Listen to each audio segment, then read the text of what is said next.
질문이 좀 달라. 잘하고 있습니까? 물었어요. 81.6%가 잘하고 있다. 문재인 대통령의 득표율은 41%였습니다. 그 사이에 2배 정도의 숫자가 문재인 대통령 잘하고 있다고 칭찬을 해주고 있는 거예요. 이게 얼마나 대단한 수치냐면은 취임 1주차에 박근혜의 취임 1주차 국정수행 지지도가 54.8이에요. 그렇죠. 예. 그리고 이명박의 지지도는 76.0. 81%는 사실상 역대 최고인 겁니다, 이게. 그러니까 외신에서는 인류에서 보기 드문 지지율이다. 이렇게 얘기한 것도 있고, 더더욱이 지지율이 40%였는데 국정 지지율 초반에 이렇게 높은 지지율을 받은 사례가 없다. 이렇게 이제 보도되고 있고, 그리고 이제 더 심각한 것은 어쨌든 다른 야사당의 동반 추락이 굉장히 눈에 띄어요. 그러니까요. 예, 그게 굉장히 눈에 띄는데 민주당 지지율이 53.3% 정도인데요. 리얼미터가 조사한 거예요. 53.3% 최고치를 이뤘는데 이런 사례도 또 기록인 거죠. 없었죠, 과거에. 그리고 한국당이 12.4%, 국민의당이 7.7%, 바른정당이 6.8%, 정의당이 6.6%인데 바른정당과 바로 턱 밑에 있죠. 그러니까 이 정도의 높은 지지율을 받는 이유는, 그리고 야당에 대해서 원래 견제에 보통은요, 이렇게 지지율을 받으면 반동적으로 견제하기 위한 심리가 국민한테 작용하거든요. 근데 그 견제 심리가 전혀 작동되지 않는 이유에 대해서 우리가 정확히 봐야 돼요. 그건 뭐냐면 아직도 90%에 가까운 시민들은 적폐청산을 목말라 하고 있는 겁니다. 그래서 빨리 적폐청산해라. 이렇게 푸싱하고 있는 겁니다, 대통령한테. 만약에 홍준표가 굉장히 좋은 캠페인으로 선거운동을 해서 석패했다면 나머지 그 지지율이 많이 안 빠지거든요. 그냥 어쩔 수 없이 홍준표를 찍었는데 샤이보수가 있었다라고 표현하는 게 그런 거잖아요. 실제로는 안철수가 홍준표를 이기는 듯 했지만 막상 까보니 샤이가 꽤 나왔던 것처럼 이분들이 이제 또 대답 못하고 있는 거죠. 그러니까 속으로 차마 부끄럽다고 느끼시는 분들, 투표장에는 나오지만 여론조사에 안 나오시는 분들이 자유한국당의 지지를 거둬들이고, 그리고 여기서는 정의당 지지율도 빠졌어요. 그거를 뭐냐면은 심상정 후보를 지지를 했어. 근데 문재인 대통령이 정치하는 거 보니까 깜짝 놀라서 문재인 대통령이 지금 속해 있는 정당 지지로 옮아가는 그런 사람도 꽤 있다. 뭐 그런 얘기까지 지금 들리고 있는 부분이라서. 근데 이거는 네. 뭐 빼도 박도 못해요. 지금 굉장히 공부쟁이, 전 호남 지지 국정 지지도를 얘기하지 않겠어요. 부산, 울산, 경남 지역이 76.6%고요. 대구, 경북이 72.8%입니다. 그리고 40대 저는 보지도 않겠습니다. 50대, 60대를 보면 50대가 78.9%, 60대가 70.7%예요. 이거 역대 있을 수 없는 일입니다. 어떻게 경상도 지역에서, 영남 지역에서 이렇게 높은 지지율이 나오죠. 그러니까 내가 문재인을 찍지 않았던 40% 이상의 영남 사람들이 내가 너를 뽑지 않았지만 너 지금 잘하고 있어. 박수를 보내고 있는 겁니다. 그러니까요. 이럴 때 개혁을 박차고 나가지 않으면 다시 이게 이제 화가 돼버리는, 이런 꼴로 이제 작동이 될 거예요. 이번 조사의 사실은 핵심적인 부분은요, 우리가 그 흔히 보는 국정조사, 국정 지지율이나 지역별, 연령별이 문제가 아니고요. 사실은 언론에서 잘 나오지 않는 부분인데 각 정당 지지층들의 문재인 국정 지지율이 중요해요. 그러니까 적극적으로 정당을 지지했던 사람들, 지지자들에 보면 민주당 지지층에서는 96.3%가 그렇죠. 나왔고요. 정의당 지지층에서 92.3%가 나왔어요. 굉장히 고무적인 수치입니다. 예. 더 웃긴 거는 뭔지 아세요? 바른정당 지지층에서 75.1, 국민의당 지지층에서는 71%가 나왔고요. 무당층이라고 응답한 사람들도 65.2%를 지지했다는 거예요. 국정 지지율 81.6%에 숨겨져 있는 각 정당의 지지층들의 지지율을 보면 왜 민주당이 아닌 나머지 정당이 6, 7, 8%에서 서로 만났는지가 설명이 되는 거예요.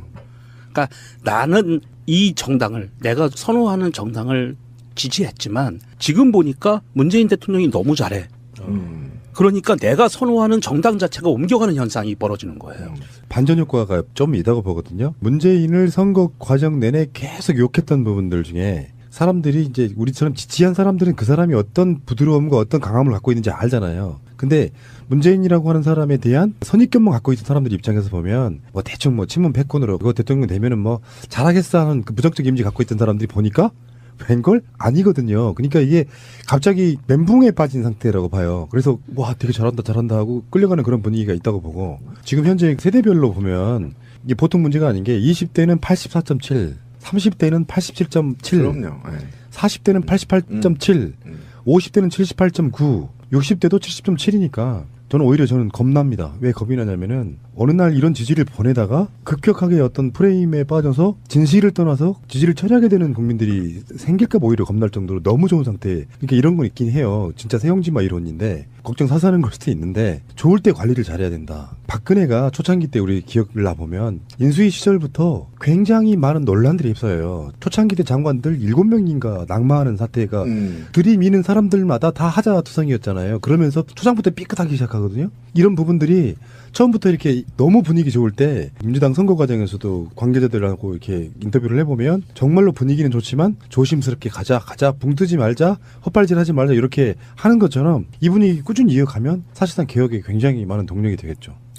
네, 저도 그렇게 보는데 걱정 안 해도 될 것 같아요. 왜 그러냐면 인사청문회도 지난 9년 동안 새누리당과 한나라당 그다음에 지금 바른정당과 자유한국당 소속 아이들이 얼마나 폐륜 행위고 얼마나 범죄가 많았는지 보통 우리가 그 장관 관료들 보통 뭐 기본 5범 그죠? 기본 5범이었잖아요. 그런데 지금 문재인 정부 관료 후보들을 보면 사소한 것들입니다. 그리고 이것을 예를 들면 이런 거예요. 자유한국당 지지층에서 태극기 들고 지금도 대한문 앞에서 문재인 타도라고 외친 태극기 집회에서도 참여자 7명이 문재인이 잘한다는 거예요. 왜 그런지 아세요? 문재인 대통령이 가장 먼저 해소해야 될 문제가 청년 실업뿐만 아니라 노인 빈곤이에요. 문재인을 10명 중에 6명이 찍지 않은 그분들을 향해서 가장 좋은 정책을 내놔야 될 대통령이 바로 시급하게 내놔야 할 대통령이 노인 빈곤 문제란 말이에요. 이게 굉장히 심각하거든요. 우리나라에서 최고 심각한 문제입니다. 청년 실업보다. 이 문제를 해결할 수밖에 없기 때문에 이렇게 높은 지지를 보여주는 거거든요. 그러면 아무리 폐륜당이고 거지 같은 새끼들이다 하더라도 발목 잡지는 못할 거다. 합리적인 국민적 정서가 합리적으로 뒷받침되지 않는 이상 발목 잡다가 두고 보십시오. 역풍 맞습니다. 이거 지금 한국당 지지율이 뭐 한 12% 나오는데 제가 볼 때는 박근혜 지지율보다 더 떨어질 겁니다. 만약에 그렇게 발목 잡을 때는. 그래서 제가 볼 때는 지금 자유한국당 내부에서도 뭐 이유 없는 발목 잡기는 안 하겠다. 이렇게 얘기한 것을 보면 자유한국당도 그동안에 자기들이 해온 짓이 있어서 문재인 정부가 성공했길 바란다라는 게 굉장히 높다고 봐요. 그렇게라도 하지 않으면 안 되는 그럼요. 입장인데 네. 언론의 보도가 크게 많이 안 되고 문재인 정부의 뭐 인사라든지 화제가 되면서 묻히는 측면이 없잖아 있는데요. 발목 잡기는 지금도 이어지고 있다. 그래서 오늘은 그런 얘기를 한번 해볼까 합니다. 자, 발목 잡기 뭐 이야기하면은 다른 방송에서 어저께 4대강 이야기도 좀 했는데요. 이명박 측의 반응은 그거였어요. 이미 다 감사까지 끝났어. 괜히 시비거리 만들지 마. 사실 그게 발목 잡기거든요. 정부에 딴지 한번 걸어보는 거죠. 기분 나쁘다 이거지. 자기의 가장 급소를 찔리니까 아 뜨거워하고 이렇게 기분 나쁘다 이런 반응을 보이고 있는 것이고요. 일단 검찰 이야기부터 한번 해볼게요. 뭐 이건 좀 시간이 좀 지난 얘기긴 합니다만 지금 현재 제가 봤을 때는 그 각종 인사들 중에서 가장 내부적으로 대놓고 반발하는 게 전 검찰이라고 봐요. 맞아요. 일부 인사들이 지금 나서고 있잖아요. 그 이완규 같은 경우는 뭐 이런 거죠. 윤석열 서울중앙지검장의 임명이 재청권을 제대로 행사한 거냐. 이게 어떻게 된 거냐면 인사권자는 대통령인데 그 인사권을 발휘할 수 있게 제청해주는 사람이 법무부 장관인 거거든요. 예, 맞습니다. 근데 법무부 장관 자리가 비어 있어. 예, 공석이죠. 그래서 법무부 차관이 그걸 대신했단 말이에요. 네. 거기에 대한 딴지를 걸어요. 그 이완규가 예전에 노무현 대통령과의 검사들과의 대화에서도 딴지 걸었다는 바로 예, 그 인물. 맞아요. 예. 이 부분이 법무부 장관이 없기 때문에 누가 인사제청을 했느냐라고 딴지를 걸었는데 공식적으로 청와대가 반응을 했어요. 장관이 없지만 차관이 퇴임 전에 제청을 했고 장관이 제청권자가 없을 경우에 차관한테 제청을 받는 것은 해도 되고 안 해도 되고 하는 임의 사항이기 때문에 큰 문제 없다. 그리고 우리는 차관한테 제청을 받았다라고 한마디에 끝내버렸죠. 더 이상 딴지를 못 거는 거죠. 거기에 대해서는.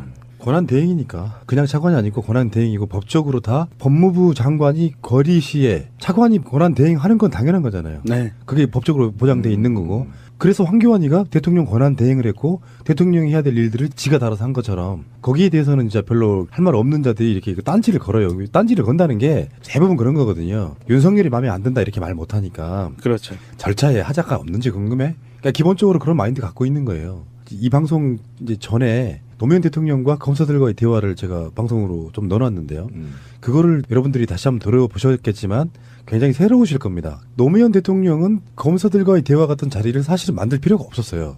기존에 있던 대통령들 같으면. 반발해? 그럼 인사권으로 이야기해버리면 그만인 거거든요. 근데 거기다가 굳이 만들어 놓으니까 이게 왜 우리가 가끔씩 하는 그 표현들이 있잖아요. 대통령이 검사들하고 야 니들 이야기 좀 솔직히 한번 들어보자 했더니 막 노무현 대통령의 막 형님 물고 늘어지고 그러니까 하지 말아야 될 짓을 계속 하니까 노무현 대통령이 열받으셔가지고 막 하자는 거죠 라고 이야기를 했던 게 바로 그런 부분이었거든요. 그런 말 있잖아요. 왜 호의가 계속되면은 그게 권리인 줄 안다 이런 표현 네. 그런 것처럼 뭔가 호의를 베풀어서 니들 이야기 한번 들어보자 라고 하니까 그 자리를 대통령이 되게 만만하게 보는 거기 til 해프닝이 그거 아니었어요? 학번 물어보는 거?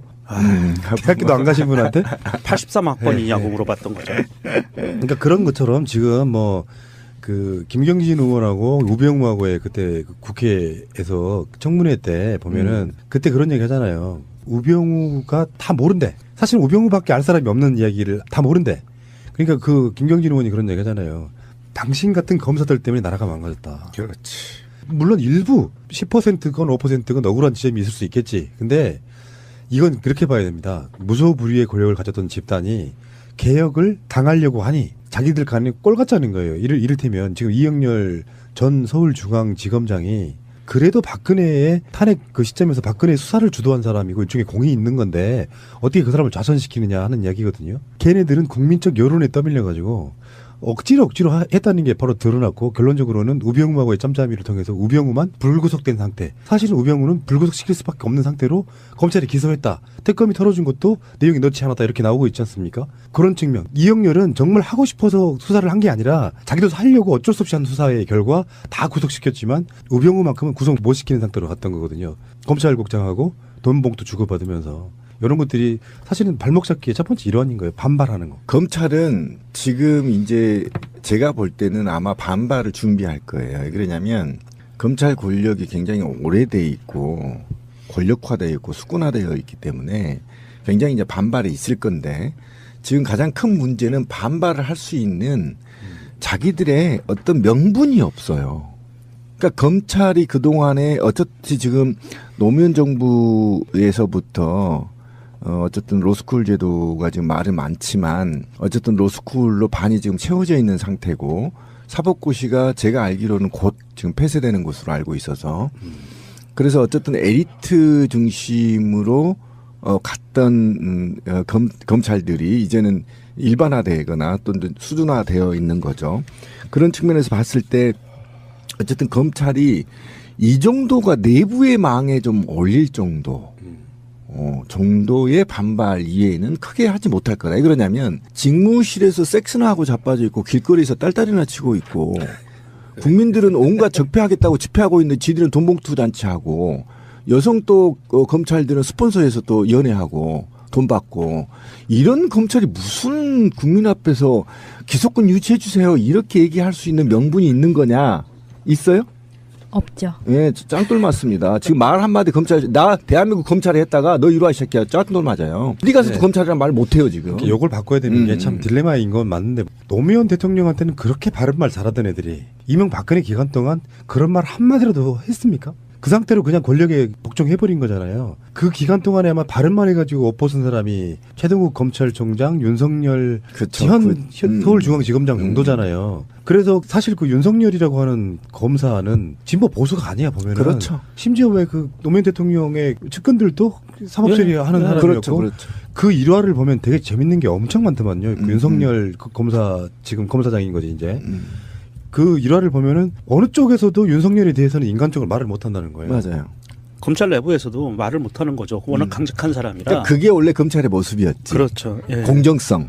예. 예, 예. 사람에 충성하지 않고 그렇죠. 조직에 충성하는. 검찰의 존재 가치는요 인권 보호였어요. 사정기관이 아니고 원래 검찰은 예전에 우리 어렸을 때 다시 되돌아가고 있어요. 검찰은 우리 편이었잖아요. 정의로운 사람 편이었잖아요. 언제?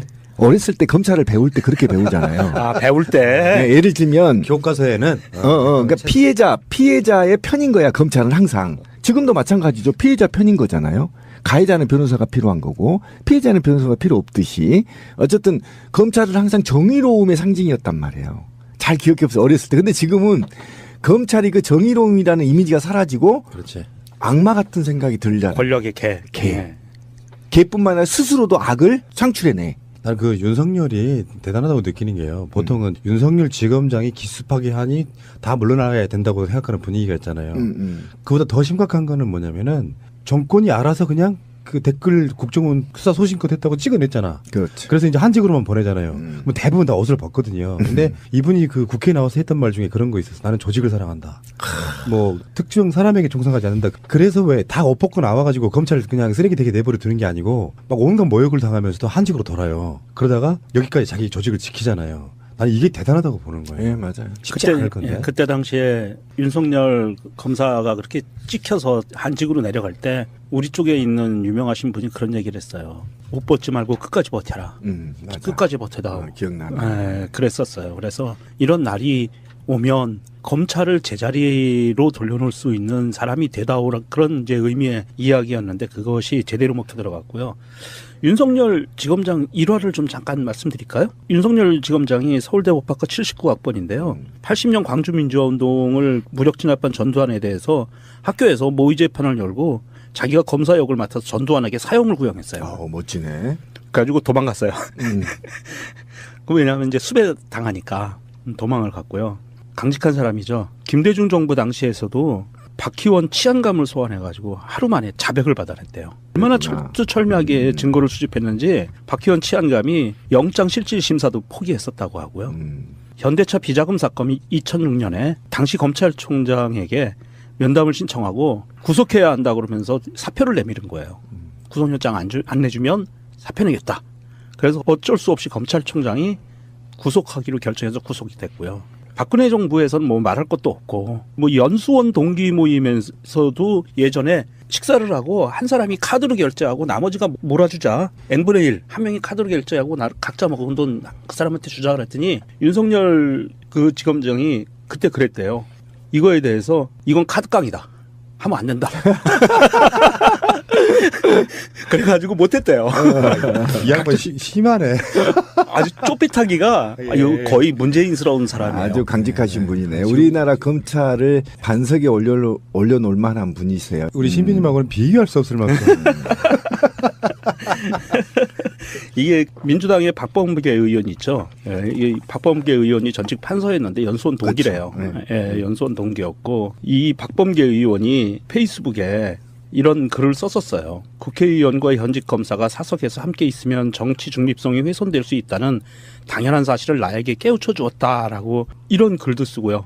윤석열 지검장을 만났었는데 예전에 아무 말도 없이 10분 동안 술 한 잔만 하신 뒤에 모임을 떠났대요. 그리고 나서 이 박범계 의원이 자기가 이걸 쓴 거예요. 아, 윤석열이 나에게 국회의원과 검사가 한 자리에 있으면 무슨 말이 나올 수 있구나라는 걸 몸으로 보여줬다. 그러니까 이 정도로 강직하고 깨끗한 사람이기 때문에 누구도 그 윤석열 지검장에 대해서는 건드리기가 힘들죠. 예, 윤석열 찬양 방송을 할까요? 이야기 엄청 많던데.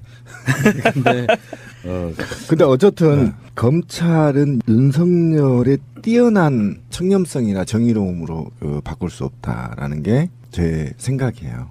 그러니까 윤석열뿐만 아니라 이 검찰 개혁은 대한민국 국민 깨어있는 힘이 모두 다 달라붙어야만 가능한 권력을 갖고 있다. 그리고 저는 제가 조국 교수님한테 쪽지를 보낸 답이 왔어요. 답이 왔는데 제가 한 가지만 부탁하겠습니다라고 했는데 계급을 다 없애주십시오. 공무원의 모든 계급을 없애주십시오라고 했을 때 손가락 큰 게 저한테 왔어요. 네. 그리고 엿먹으러 안 이어갔지? 손가락 이렇게 크게 이제 엄지척이 왔어요? 한 건데 가운데가 온 게 아니고 거기에 제가 다시 확인하겠다. 이게 뽑히고 왔는지 가운데 걸로. 그래서 제가 거기다 추가로 한 게 뭐냐면 윤석열은 절대 검찰을 개혁할 수 없어요. 인사는 개혁할 수 있어요. 근데 너무나 오랫동안 숙곤하게 와 있기 때문에 권력을 향유했기 때문에 할 수 없는데 어떻게 해야 되냐면 첫째로 검찰 노조를 빨리 만들어줘야 돼요. 다른 나라는 다 있습니다. 선진국은 검찰 노조 만들어 내부 정화 운동을 할 수 있게 만들어줘야 되고 그다음에 검찰의 기소권과 수사권이 있는데 기소권은 각 사정기관에 나눠줘야 돼요. 분배를. 그러니까 경찰한테도 주고요. 감사원한테도 주고요. 국세청에도 줘야 돼요. 일부 줘서 상호 견제하게 만들어야 돼. 검찰도 탈세하면 기소해버리게 국세청에서 예를 들면 그렇게 줘야 되고 그다음에 수사권은 경찰, 감사원, 그다음에 사정기관을 다 줘야 돼 국세청까지. 그러면 이게 서로 맞물 예를 들면 제가 국세청 말단 공무원이에요. 7급 말단 공무원인데 거기에서 가만히 보면 윤석열이 검사인지 모르잖아요. 거기에 검사 이렇게 안 써져 있잖아요. 그렇죠. 그럼 탈세면 바로 기소해버려, 고소해버리고. 그러니까 그런 식으로 상호 작용을 해야 된단 말이죠. 그래서 그런 전반적인 것을 좀 요구를 다시 제가 했어요. 했더니 또 이게 따봉이 안 왔어요 아직까지. 사실 대한민국 검찰은 무소불위의 권력이었어요. 무섭습니다. 예, 검찰을 견제할 수 있는 시스템이 전혀 없습니다. 전무후무했죠. 그러니까 단지 단 하나 대통령으로부터만 견제받을 수 있는데 그러다 보니까 대통령의 뜻에만 따르는 사람을 쫓아가는 조직이 돼버렸어요. 사정기관이 그러면 안 되거든요. 정의를 세우는 곳이기 때문에. 그래서 지금 문재인 정부에서는 공수처 이야기가 나오고 있고요. 그다음에 수사권, 기소권 이야기가 나오고 있는 거고 이 부분은 신비님 말씀대로 윤석열 중앙지검장 혼자서 바꿀 수는 없어요. 이거는 정부에서도 의지를 갖고 전체적인 시스템을 바꾸어 나가는 그런 노력으로만이 가능한 얘기예요. 이게 지금 논란거리가 이제 이렇게 번지려고 해요. 굳이 한다 그러면 대통령이 검찰을 수사 지휘하는 모양새처럼 됐다. 정권이 검찰은 독립적인 것을 유지해야 되는데 거기에 개입하는 모양새가 됐다라고 몰고 가려고 해요. 예, 그렇죠. 근데 대통령은 인사권자잖아요. 그러니까 이거는 논란거리가 어떻게 될 수 있냐면 그렇다고 대통령이 바보야? 자기가 갖고 있는 국정 운영 방향이 있는데 그러면 검찰 자체가 기존에 워낙에 독립적이었고 권력에 종속되지 않았다면 상관이 없죠. 거기에다 그냥 알아서 인사만 해주면 지들이 알아서 하니까. 근데 지금하고 제가 말씀드린 것처럼 노무현 대통령 돌아가시는 사실상 계기가 된 것도 알고 보면 검찰들이 장난친 거랑 상관이 연관이 있는 거잖아요. 그러니까 우리들 세력의 입장에서 보면은 그 검찰이 개혁되지 않으면 사실은 어떤 개혁도 의미가 없는 가장 첫 번째 개혁 대상인 게 검찰인데. 예, 맞아요. 그럼 인사권자가 인사도 안 하면서 거기를 어떻게 그걸 바꿔냅니까? 그러니까 이제 뭐 공수처 같은 거는 이제 시스템적으로 조금 견제하는 장치인 것이고 결론적으로 말해서 노무현 대통령 때 나름 실패했던 게 아까 말씀드린 것처럼 굳이 안 해도 되는 거를 검사들과 앉아가지고 이야기하다 보니 걔네들은 대통령이란 자리가 하나도 안 무서운 놈들 그 정도였던 거잖아요. 그러니까 이 사람들이 어느 정도 검찰이 정치적 안정을 찾을 때까지는 그래서 난 윤석열을 임명했다고 봐요. 윤석열이 꼭 상징적으로 윤석열이 검찰 전체를 개혁할 사람은 아니지만 노무현 대통령의 측근도 수사를 강력하게 할 정도의 인물이 되니까 거기에 대해서 딴지를 못 거는 거거든요. 그렇죠. 양측이 다 딴지를 못 거는 거죠. 가장 상징적인 곳이 서울중앙지검이니까 이쪽이든 저쪽이든 죄 있는 사람은 니들이 알아서 수사해. 우리는 간섭 안 할게 하고 그런 식의 통제랄까요? 개입은 해주는 거죠. 제가 만약에 대통령이 됐다면 이렇게 안 하죠. 어떻게 했을까요? 바로 푸른 나무를 임명합니다. 네. 그래서 그 임명을 어떻게 했을까요? 다 옷 벗게 해. 일단 일단 옷 벗게 다 벗어. 질문이 좀 달라. 잘하고 있습니까? 물었어요. 81.6%가 잘하고 있다. 문재인 대통령의 득표율은 41%였습니다. 그 사이에 2배 정도의 숫자가 문재인 대통령 잘하고 있다고 칭찬을 해주고 있는 거예요. 이게 얼마나 대단한 수치냐면은 취임 1주차에 박근혜의 취임 1주차 국정수행 지지도가 54.8이에요. 그렇죠. 예. 그리고 이명박의 지지도는 76.0. 81%는 사실상 역대 최고인 겁니다, 이게. 그러니까 외신에서는 인류에서 보기 드문 지지율이다. 이렇게 얘기한 것도 있고 더더욱이 지지율이 40%였는데 국정 지지율 초반에 이렇게 높은 지지율을 받은 사례가 없다. 이렇게 이제 보도되고 있고 그리고 이제 더 심각한 것은 어쨌든 다른 야사당의 동반 추락이 굉장히 눈에 띄어요. 그러니까요. 예, 그게 굉장히 눈에 띄는데 민주당 지지율이 53.3% 정도인데요. 리얼미터가 조사한 거예요. 53.3% 최고치를 이뤘는데 이런 사례도 또 기록인 거죠. 없었죠, 과거에. 그리고 한국당이 12.4%, 국민의당이 7.7%, 바른정당이 6.8%, 정의당이 6.6%인데 바른정당과 바로 턱 밑에 있죠. 그러니까 이 정도의 높은 지지율을 받는 이유는 그리고 야당에 대해서 원래 견제에 보통은요. 이렇게 지지율을 받으면 반동적으로 견제하기 위한 심리가 국민한테 작용하거든요. 근데 그 견제 심리가 전혀 작동되지 않는 이유에 대해서 우리가 정확히 봐야 돼요. 그건 뭐냐면 아직도 90%에 가까운 시민들은 적폐청산을 목말라 하고 있는 겁니다. 그래서 빨리 적폐청산해라. 이렇게 푸싱하고 있는 겁니다. 대통령한테. 만약에 홍준표가 굉장히 좋은 캠페인으로 선거운동을 해서 석패했다면 나머지 그 지지율이 많이 안 빠지거든요. 그냥 어쩔 수 없이 홍준표를 찍었는데 샤이 보수가 있었다라고 표현하는 게 그런 거잖아요. 실제로는 안철수가 홍준표를 이기는 듯 했지만 막상 까보니 샤이가 꽤 나왔던 것처럼 이분들이 이제 또 대답 못하고 있는 거죠. 그러니까 속으로 차마 부끄럽다고 느끼시는 분들, 투표장에는 나오지만 여론조사에 안 나오시는 분들이 자유한국당의 지지를 거둬들이고, 그리고 여기서는 정의당 지지율도 빠졌어요. 그거를 뭐냐면은 심상정 후보를 지지를 했어. 근데 문재인 대통령이 정치하는 거 보니까 깜짝 놀라서 문재인 대통령이 지금 속해 있는 정당 지지로 옮아가는 그런 사람도 꽤 있다. 뭐 그런 얘기까지 지금 들리고 있는 부분이라서. 근데 이거는 네. 뭐 빼도 박도 못해요. 지금 굉장히 공부쟁이. 전 호남 지지 국정 지지도를 얘기하지 않겠어요. 부산, 울산, 경남 지역이 76.6%고요. 대구, 경북이 72.8%입니다. 그리고 40대 저는 보지도 않겠습니다. 50대, 60대를 보면 50대가 78.9%, 60대가 70.7%예요. 이거 역대 있을 수 없는 일입니다. 어떻게 경상도 지역에서, 영남 지역에서 이렇게 높은 지지율이 나오죠. 그러니까 내가 문재인을 찍지 않았던 40% 이상의 영남 사람들이 내가 너를 뽑지 않았지만 너 지금 잘하고 있어. 박수를 보내고 있는 겁니다. 그러니까요. 이럴 때 개혁을 박차고 나가지 않으면 다시 이게 이제 화가 돼버리는, 예, 이런 꼴로 이제 작동이 될 거예요. 이번 조사의 사실은 핵심적인 부분은요. 우리가 그 흔히 보는 국정조사, 아니, 국정 지지율이나 지역별, 연령별이 문제가 아니고요. 사실은 언론에서 잘 나오지 않는 부분인데 각 정당 지지층들의 문재인 국정 지지율이 중요해요. 그러니까 적극적으로 정당을 지지했던 사람들, 지지자들에 보면 민주당 지지층에서는 96.3%가 그렇죠. 나왔고요. 정의당 지지층에서 92.3%가 나왔어요. 굉장히 고무적인 수치입니다. 예. 예. 더 웃긴 거는 뭔지 아세요? 바른정당 지지층에서 75.1, 국민의당 지지층에서는 71%가 나왔고요. 무당층이라고 응답한 사람들도 65.2%를 지지했다는 거예요. 국정 지지율 81.6%에 숨겨져 있는 각 정당의 지지층들의 지지율을 보면 왜 민주당이 아닌 나머지 정당이 6, 7, 8%에서 서로 만났는지가 설명이 되는 거예요. 그러니까 나는 이 정당을, 내가 선호하는 정당을 지지했지만 지금 보니까 문재인 대통령이 너무 잘해. 그러니까 내가 선호하는 정당 자체가 옮겨가는 현상이 벌어지는 거예요.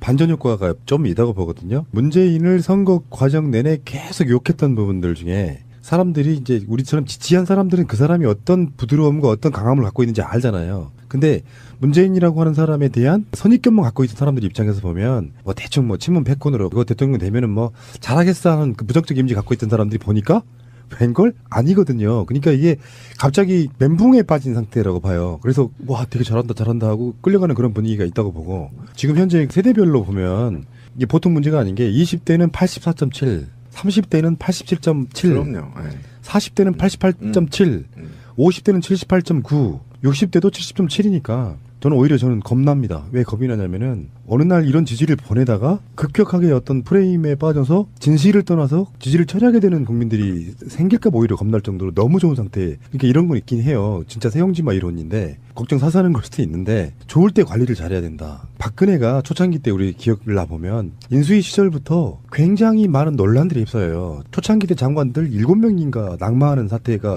들이미는 사람들마다 다 하자투성이었잖아요. 그러면서 초장부터 삐끗하기 시작하거든요. 이런 부분들이 처음부터 이렇게 너무 분위기 좋을 때 민주당 선거 과정에서도 관계자들하고 이렇게 인터뷰를 해보면 정말로 분위기는 좋지만 조심스럽게 가자 붕 뜨지 말자 헛발질하지 말자 이렇게 하는 것처럼 이 분위기 꾸준히 이어가면 사실상 개혁에 굉장히 많은 동력이 되겠죠.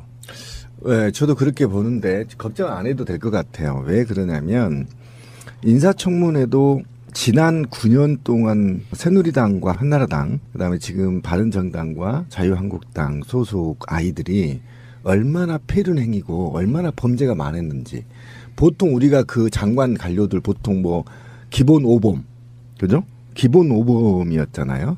그래도 지금 문재인 정부 관료 후보들을 보면 사소한 것들입니다. 그리고 이것을 예를 들면 이런 거예요. 자유한국당 지지층에서 태극기 들고 지금도 대한문 앞에서 문재인 타도라고 외친 태극기 집회에서도 참여자 7명이 문재인이 잘한다는 거예요. 왜 그런지 아세요? 문재인 대통령이 가장 먼저 해소해야 될 문제가 청년 실업뿐만 아니라 노인 빈곤이에요. 문재인을 10명 중에 6명이 찍지 않은 그분들을 향해서 가장 좋은 정책을 내놔야 될 대통령이 바로 시급하게 내놔야 할 대통령이 노인 빈곤 문제란 말이에요. 이게 굉장히 심각하거든요. 우리나라에서 최고 심각한 문제입니다. 청년 실업보다. 이 문제를 해결할 수밖에 없기 때문에 이렇게 높은 지지를 보여주는 거거든요. 그러면 아무리 패륜당이고 거지 같은 새끼들이다 하더라도 발목 잡지는 못할 거다. 합리적인 국민적 정서가 합리적으로 뒷받침되지 않는 이상 발목 잡다가 두고 보십시오. 역풍 맞습니다. 이거 지금 한국당 지지율이 뭐 한 12% 나오는데 제가 볼 때는 박근혜 지지율보다 더 떨어질 겁니다. 만약에 그렇게 발목 잡을 때는. 그래서 제가 볼 때는 지금 자유한국당 내부에서도 뭐 이유 없는 발목 잡기는 안 하겠다. 이렇게 얘기한 것을 보면 자유한국당도 그동안에 자기들이 해온 짓이 있어서 문재인 정부가 성공했길 바란다라는 게 굉장히 높다고 봐요. 그렇게라도 하지 않으면 안 되는 그럼요. 입장인데 네. 언론의 보도가 크게 많이 안 되고 문재인 정부의 뭐 인사라든지 화제가 되면서 묻히는 측면이 없잖아 있는데요. 발목 잡기는 지금도 이어지고 있다. 그래서 오늘은 그런 얘기를 한번 해볼까 합니다.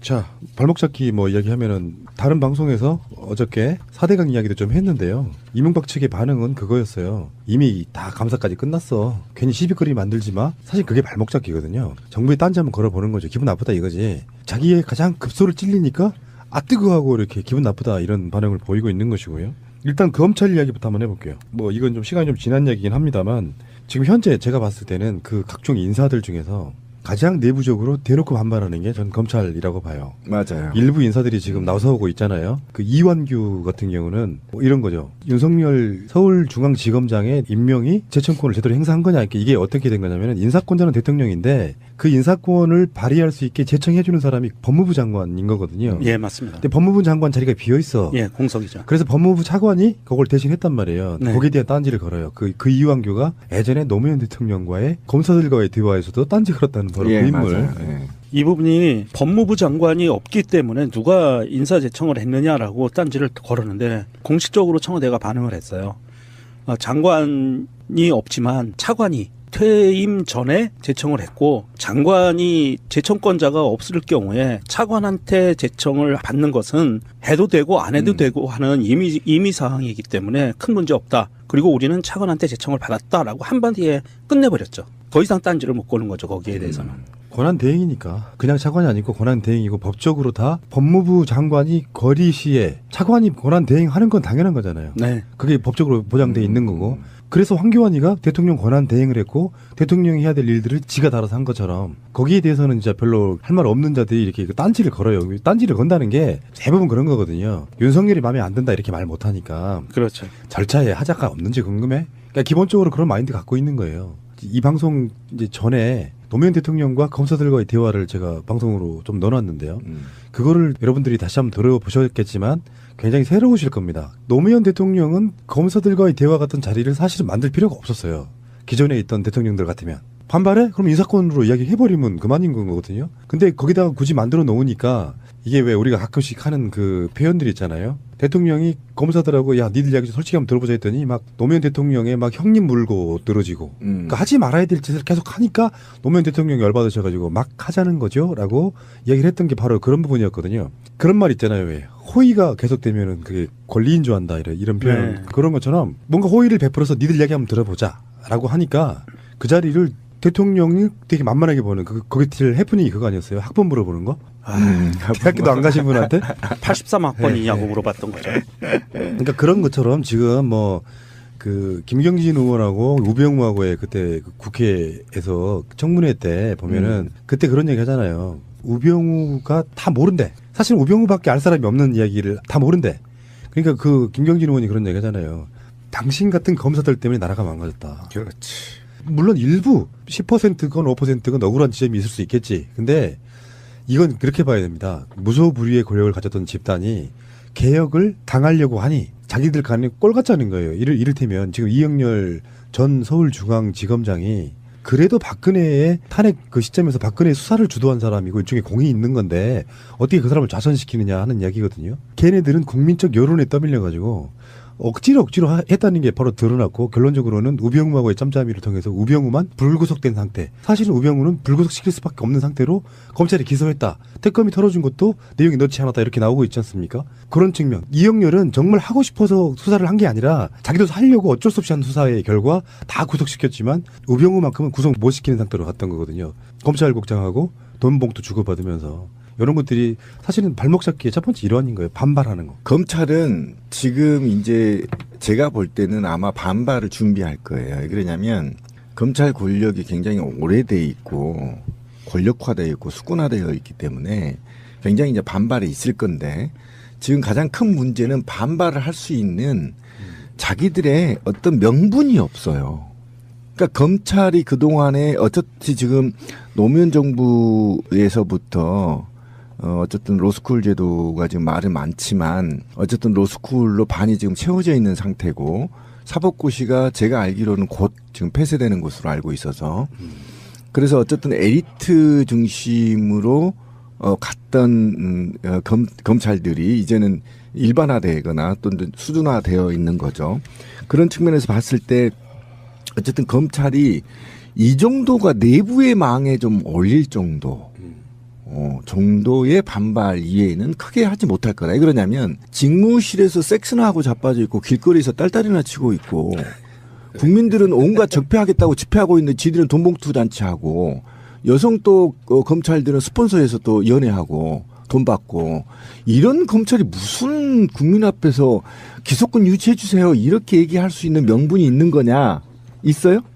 없죠. 예, 짱돌 맞습니다. 지금 말 한마디 검찰, 나 대한민국 검찰에 했다가 너 이리 와, 이 새끼야. 짱돌 맞아요. 어디 가서도 네. 검찰이란 말 못해요, 지금. 요걸 바꿔야 되는 게 참 딜레마인 건 맞는데 노무현 대통령한테는 그렇게 바른 말 잘하던 애들이 이명박근혜 기간 동안 그런 말 한마디라도 했습니까? 그 상태로 그냥 권력에 복종해버린 거잖아요. 그 기간 동안에 아마 바른 말 해가지고 옷 벗은 사람이 최동욱 검찰총장, 윤석열 그쵸. 현 서울중앙지검장 정도잖아요. 그래서 사실 그 윤석열이라고 하는 검사는 진보 보수가 아니야 보면은. 그렇죠. 심지어 왜 그 노무현 대통령의 측근들도 사법처리하는 사람이었고 그렇죠, 그렇죠. 그 일화를 보면 되게 재밌는 게 엄청 많더만요. 그 윤석열 그 검사 지금 검사장인 거지 이제. 그 일화를 보면은 어느 쪽에서도 윤석열에 대해서는 인간적으로 말을 못 한다는 거예요. 맞아요. 검찰 내부에서도 말을 못하는 거죠. 워낙 강직한 사람이라. 그러니까 그게 원래 검찰의 모습이었지. 그렇죠. 예. 공정성. 예. 예, 예. 사람에 충성하지 않고 그렇죠. 조직에 충성하는. 검찰의 존재 가치는요, 인권 보호였어요. 사정기관이 아니고, 원래 검찰은 예전에 우리 어렸을 때 다시 되돌아가고 있어요. 검찰은 우리 편이었잖아요. 정의로운 사람 편이었잖아요. 언제? 어렸을 때 검찰을 배울 때 그렇게 배우잖아요. 아, 배울 때. 네, 예를 들면 교과서에는 그러니까 피해자의 편인 거야. 검찰은 항상. 지금도 마찬가지죠. 피해자 편인 거잖아요. 가해자는 변호사가 필요한 거고 피해자는 변호사가 필요 없듯이 어쨌든 검찰은 항상 정의로움의 상징이었단 말이에요. 잘 기억해 보세요. 어렸을 때. 근데 지금은 검찰이 그 정의로움이라는 이미지가 사라지고 그렇지. 악마 같은 생각이 들잖아요. 권력의 개. 개. 개뿐만 아니라 스스로도 악을 창출해내. 난 그 윤석열이 대단하다고 느끼는 게요. 보통은 윤석열 지검장이 기습하게 하니 다 물러나야 된다고 생각하는 분위기가 있잖아요. 그보다 더 심각한 거는 뭐냐면은 정권이 알아서 그냥 그 댓글 국정원 수사 소신껏 했다고 찍어냈잖아. 그렇지. 그래서 이제 한직으로만 보내잖아요. 뭐 대부분 다 옷을 벗거든요. 근데 이분이 그 국회에 나와서 했던 말 중에 그런 거 있었어. 나는 조직을 사랑한다. 뭐 특정 사람에게 충성하지 않는다. 그래서 왜 다 옷 벗고 나와가지고 검찰을 그냥 쓰레기 되게 내버려 두는 게 아니고 막 온갖 모욕을 당하면서도 한직으로 돌아요. 그러다가 여기까지 자기 조직을 지키잖아요. 나는 이게 대단하다고 보는 거예요. 예, 맞아요. 쉽지 않을 건데. 그때 당시에 윤석열 검사가 그렇게 찍혀서 한직으로 내려갈 때 우리 쪽에 있는 유명하신 분이 그런 얘기를 했어요. 옷 벗지 말고 끝까지 버텨라.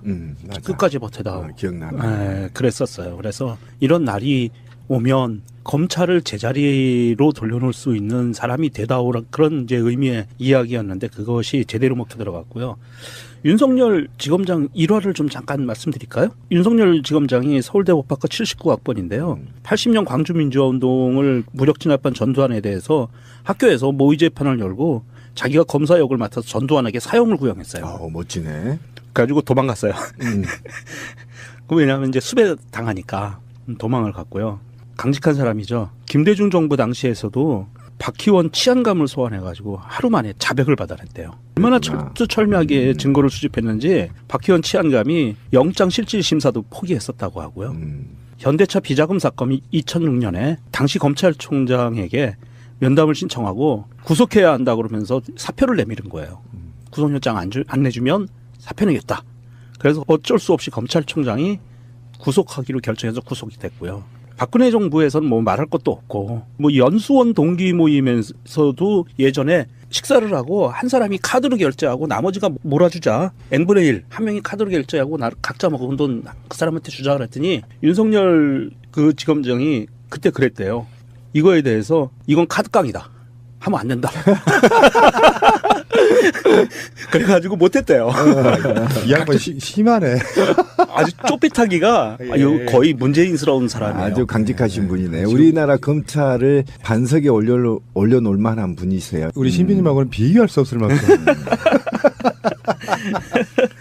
이게 민주당의 박범계 의원이 있죠. 이 박범계 의원이 전직 판사였는데 연수원 동기래요. 그렇죠. 예, 연수원 동기였고 이 박범계 의원이 페이스북에 이런 글을 썼었어요. 국회의원과 현직 검사가 사석에서 함께 있으면 정치 중립성이 훼손될 수 있다는 당연한 사실을 나에게 깨우쳐 주었다라고 이런 글도 쓰고요. 윤석열 지검장을 만났었는데 예전에 아무 말도 없이 10분 동안 술 한 잔만 하신 뒤에 모임을 떠났대요. 그리고 나서 이 박범계 의원이 자기가 이걸 쓴 거예요. 아, 윤석열이 나에게 국회의원과 검사가 한 자리에 있으면 무슨 말이 나올 수 있구나라는 걸 몸으로 보여줬다. 그러니까 이 정도로 강직하고 깨끗한 사람이기 때문에 누구도 그 윤석열 지검장에 대해서는 건드리기가 힘들죠. 예, 윤석열 찬양 방송을 할까요? 이야기 엄청 많던데. 근데 어쨌든 검찰은 윤석열의 뛰어난 청렴성이나 정의로움으로 바꿀 수 없다라는 게 제 생각이에요. 그러니까 윤석열뿐만 아니라 이 검찰 개혁은 대한민국 국민 깨어있는 힘이 모두 다 달라붙어야만 가능한 권력을 갖고 있다. 그리고 저는 제가 조국 교수님한테 쪽지를 보낸 답이 왔어요. 답이 왔는데 제가 한 가지만 부탁하겠습니다라고 했는데 계급을 다 없애주십시오. 공무원의 모든 계급을 없애주십시오라고 했을 때 손가락 큰 게 저한테 왔어요. 네. 그리고 엿먹으러 아니야, 그치?